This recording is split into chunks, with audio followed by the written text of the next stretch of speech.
Good afternoon, this is HorseRacingNation.com handicapper Jared Horak, and this is our video feature race of the week for Saturday, November 21st. The Grade 3 Delta Jackpot. That'll be the 7th race from Delta Downs. 2-year-olds, a mile and a 16th on the main track. This is a Kentucky Derby points race. 10 points for the winner, 4 for second, 2 for third, 1 if you finish 4th. We have a 10-horse field. Number 1, Forevermarked, 4-1 on the morning line. Tactical Speed. This one won the local prep in the slop of the Jean Lafitte. The problem with that race, this final time didn't come back that strong. It was run on a wet track, and the pace fell apart, and some of the off-the-pace runners seemed to do best there. So 4-1 seems a little low. He does have the race over the track, which is obviously a plus, this tricky bull ring oval, but he didn't run that fast, and it was a wet track, and he's going to face better. And at 4-1, I don't like that price. I'm going to try to beat him. The 2 Memories of Winter, 10-1 morning line. He's 2 for 2 lifetime. He won at 1 mile at Laurel Park last time on October 9th. Patrick Valenzuela is supposed to ride. And from post 2, he's shown some early pressing speed. He should be in the hunt throughout. Number 3, Sunny Ridge, 7-2 on the morning line. This one has some stalking speed. He won the sapling at 1 mile at Monmouth Park earlier this year. He was second in the Grade 1 Champagne on a wet track. So he's fresh. He's got some positional speed with that inner post. He should be sitting a few lengths off the lead. And he is a contender, but 7-2, a little bit low on the morning line. He's probably going to be your second betting choice. Number 4, Whitmore, 8-1 morning line. This one has early pressing versatility. He was first by 7 at Churchill Downs. That was in his debut at 6 furlongs. He was close up throughout, pulled away. He looked good that day on November 6th. He's coming back quickly. That was on November 6th. This is November 21st for this race. He looked great in that debut, and he's got a lot of talent. Obviously, this is a big step up coming back quickly and facing this kind of company, but he could be any kind. Number 5, Harlan Punch, 10-1 morning line. This one will be coming from off the pace. He was second in the Jean Lafitte. He'll sit back, make a run.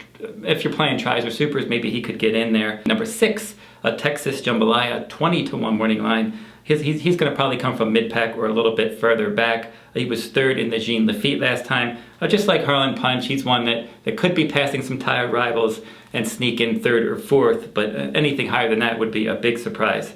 Number 7, Found Money, 6-1 morning line. This one could be the one to catch for trainer Doug O'Neill. This one was first in the Santa Anita Juvenile. He was second in a couple stakes races for State Bred Company for Cowbreds in California, the I'm Smoking Stakes, the Golden State Juvenile. He's going to stretch out in distance. He's shown some nice ability in shorter races, and if he can get out there and get to the front, and the track is favoring speed, which it certainly could. He could last a long way in here, so watch out for him. If he shakes loose early, he might be difficult to run down. Number 8, Cowboy Classic. This one, 30-1 morning line. He'll be coming from off the pace. He's an 0 for 6 maiden. His speed figures are light. He's really overmatched in here. He's going to be really up against it, and he's going to be higher than 30-1 most likely. Number 9, Exaggerator, is your 2-1 morning line favorite. He's going to sit an outside stalking trip in here.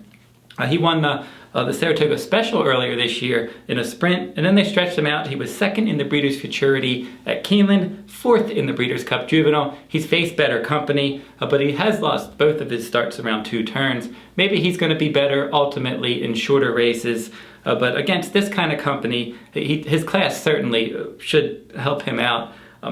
It's not like he hasn't handled 2 turns. He was 2nd in the Breeders' Futurity behind Brody's Cause. Brody's Cause is a nice horse who ended up finishing 3rd in the Breeders' Cup Juvenile. And then, that again, an even effort in the Juvenile. So he's the one to beat. His odds are going to be too low. I certainly respect him. I'm actually, for the exacta wagers, I'm going to key him in 2nd, but we'll get to that in a minute. Number 10, Iron Dome, rounds out the field. This one, 20-1 morning line. He has some speed. He was first last time out at Thistledown in a 6 furlong maiden special weight race. This is a huge jump up in class, and also he's got to stretch out in distance and face better speed horses like Found Money. He could get hung out wide and probably will be an outside pace factor, and he'll probably end up fading. This is just such a tough spot for him. So this is how we're going to play this race. As I said, I'm going to key Exaggerator in 2nd in the exactas, but I am going to make a win wager on Found Money. So the first wager we're going to make is a $15 win wager on Found Money. He's 6-1 morning line. He's the one to catch. coming in from Southern California for Doug O'Neill, Mario Gutierrez. Excellent jockey trainer team. Golden Sense won this race up for this barn a few years ago. He's going to get out there and hopefully he can go all the way. And then we're going to play a $10 exacta. We're going to use Sunny Ridge over Exaggerator. So that's our first exacta. Sunny Ridge is probably the lowest of the contenders that I have of my exacta payoffs. Sunny Ridge is 7-2. Exaggerator is 2-1. So I'm going to put more on that combination because it's going to pay less, and we hope that if it does come in that way, we'll make a little bit of money. And then we're going to play 3 $5 exactas. We're going to put Memories of Silver, number 2, at 10-1, number 4, Whitmore at 8-1, and then number 7, Found Money at 6-1 on top of Exaggerator. So certainly if Found Money wins this race, we're going to have our $15 win wager, and then we also have a shot at the exacta. So that's our chance for our biggest score. Our second good score could be, Sunny Ridge finishes on top of Exaggerator. And then our other 2 exactas, obviously, Memories of Winter. He's 1 at 10-1 that I think has a shot. He's 2 for 2. And then Whitmore could be any kind. If either of those 2 upset Exaggerator, we could end up making a decent score. Of course, if Exaggerator wins, we don't get anything, but that's how we're going to play this race for our $40 in wagers. So our next points races, we're going to go to next Saturday, November 28th. We have the Grade 2 Remsen and the Kentucky Jockey Club Stakes. The Remsen at Aqueduct, the Kentucky Jockey Club Stakes at Churchill Downs. They're our next 2 points races on the Derby Trail. And if you want to see my Kentucky Derby top contenders list, go to horseracing.wordpress.com to see my updated list. I'm going to update it after this video. And right now my number 1 is Mohaymen. My number 2 is More Spirit. Mohaymen's been number 1 throughout. He's going to end up running in the Remsen. Number 2, More Spirit from Southern California, Bob Baffert. He could end up showing up in that Losal Futurity. We'll see if they end up going in there. He has been on the work tab recently. We'll see where they go with him. But they're my top 2 right now. If you want to see the rest of my list, go over to horseracing.wordpress.com.